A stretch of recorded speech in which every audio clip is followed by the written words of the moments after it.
Greetings and salutations. Welcome to my Flamvell Monarch deck profile.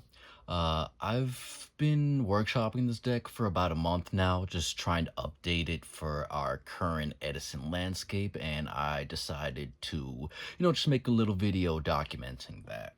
I originally thought the way the deck should go would be to maximize on all of our darks so we could play dark armed, but that proved to be too inconsistent or too slow, with the Flamvell engine.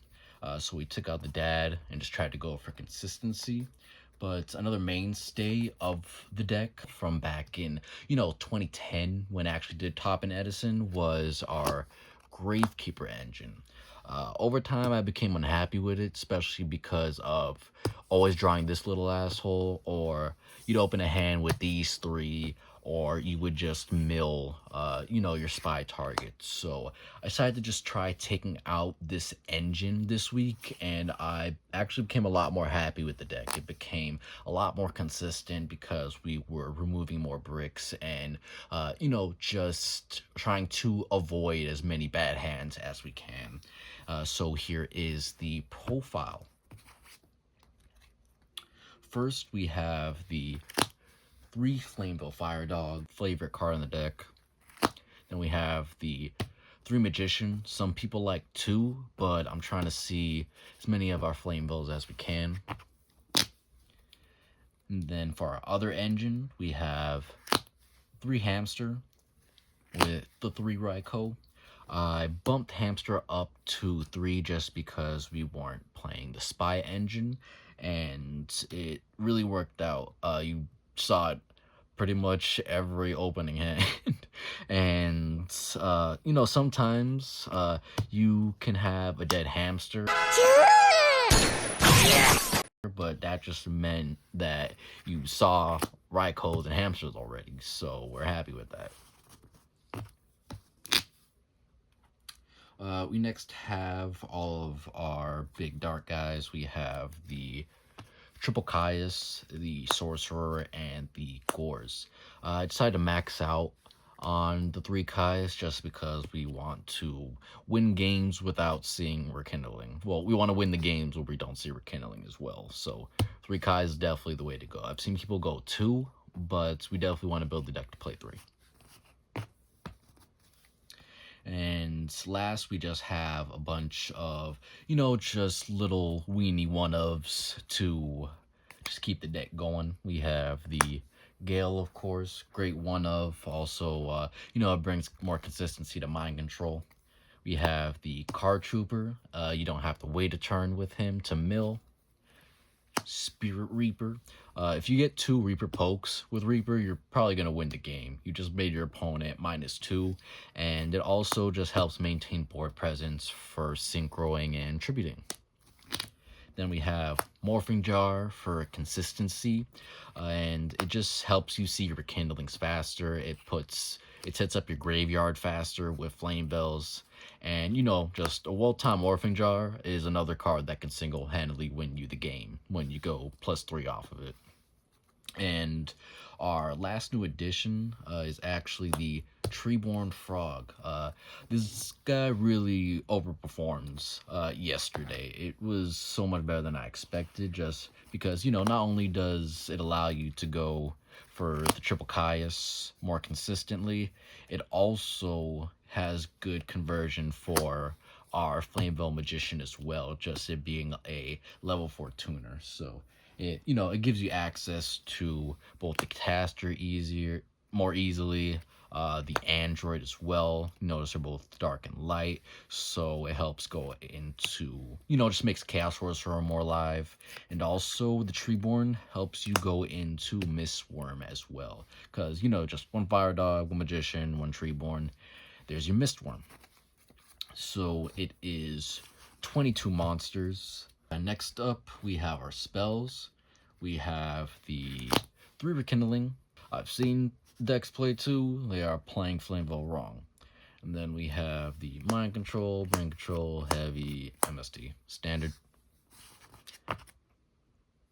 And now on to the traps. I play Two Phoenix Chain over Book of Moon. Just Book of Moon over time, I wasn't happy with it, so I was looking for alternatives, and Phoenix Chain really did help a lot. It stops your own monsters from getting Raikou and Caius, so you could then use your Raikous and Caiuses. It also stops, boss monsters like Dad and JD, and the Phoenix Chains may look like they will clash with the Treeborn and the Gores, but two you could really easily get away with playing. I saw a DB Hero. A lot of DB Hero decks would play Gores and Treeborn, and they would have, the Future Fusion and the Call of the Haunted. So I figured that, just two continuous cards you can get away with playing as with Gores and Treeborn. So that's why they're at 2 in here. Then we have the Trap Stun. It helps your Kindlings and your Fire Dogs go off. Shout out Trap Stun. And we have everything else standard. We just have the 2D Prison, the 2 Bottomless, Mirror Force, Torrential, Dust Shoot.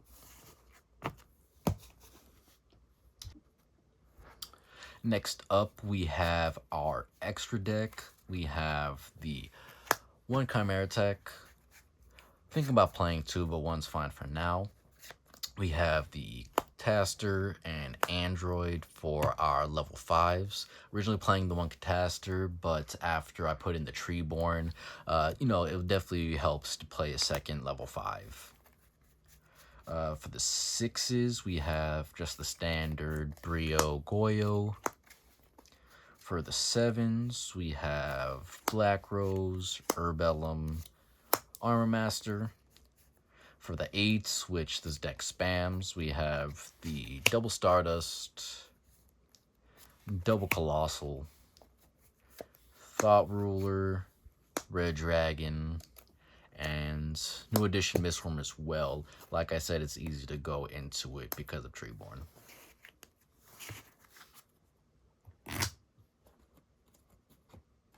The side deck's pretty standard, but might as well just show it off real quick. We have 2 Cyber Dragons, 2 DD Crows, 2 Possessed Dark Soul, just because Frog is a bad matchup with all our set guys. 2 My Body. I like 2 My Body right now. It stops all the blow up decks like Gladiator Beast and Light Sworn, and it gets around Trap Stun as well, and also stops Deck Devi and Nobleman. And then we have, of course, Double Dust Tornado, Double Compulse when Deep Prison isn't good enough, Double Needle Sealing for the Frog matchup, of course, and a Starlight Road. I didn't put too much thought into the side deck. It's pretty just standard. Take it with a grain of salt. And now as far as changes go, just in the near future, just, continuing to workshop the deck. I will be trying a more Monarch-oriented deck just because of how well Treeborn performs. I'm definitely going to try playing a second Treeborn as well and really going in on the Monarchs, playing an additional 2 or 3 of them. And, just to make the deck faster, we could try Charge. I really didn't like it in Flamvell, just because you don't have any monsters that work on their own when they get milled. You don't play Plague, you don't play Necrogardener, no value, but, with the double Treeborn, Charge may be worth it and make the deck faster as well. And, as well as the Treeborn and the Monarchs, I would definitely be trying, just some enemy controllers as well, just to steal monsters so you can synchro with it, and it would have, consistencies as well with our Fire Dog. Just, if they have Dupe Frog and you have the Fire Dog, you could just summon it and put it in attack position and go for game. Or if they have the sub-dupe block instead of the dupe block, you can put the dupe in attack and just have everything attack the dupe. So we're gonna try that and see what happens. If if it does work out, then we'll definitely give an update profile. But if it doesn't, then we'll probably just keep the deck as it is. There'll probably just be like one or two minor alterations, so there'd be no real point of making a new deck profile. So, thank you for watching. Thank you for your time. And I am out of here. Keep playing Edison.